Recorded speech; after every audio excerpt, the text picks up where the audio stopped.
Little baby was the breakthrough for my research. It's a high-speed video camera that enables me to record at 500 frames a second. Your average camera goes at 30 frames a second, which means you're missing 90% of what's happening.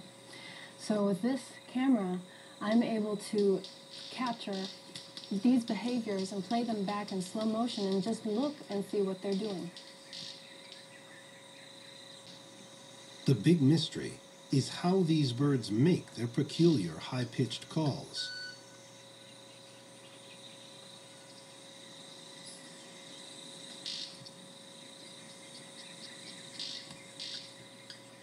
The images from the high-speed camera show clearly that the sounds come not from the bird's mouth, but from its wingtips.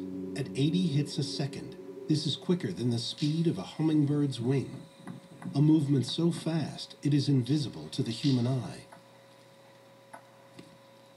And there's more.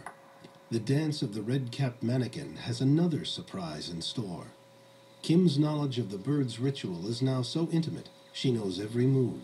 So, first thing you do is you're sitting on your perch and click, you fly away. Once you're out there, you come swooping in, do a loop-de-loo in the air, land on the perch, and at the end of that, what the males do is they lean over, lift up their tail, quiver the tail slightly, and nail their feathers against their sides.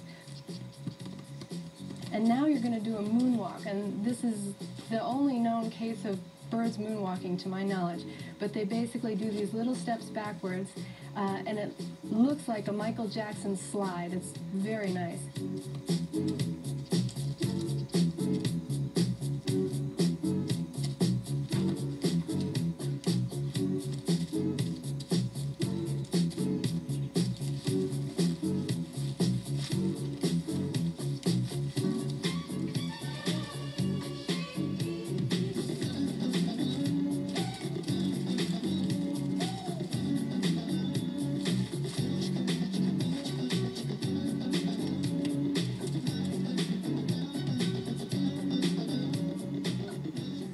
If Michael Jackson's moonwalk can be found in the jungles of Central America, then who knows what we might find next?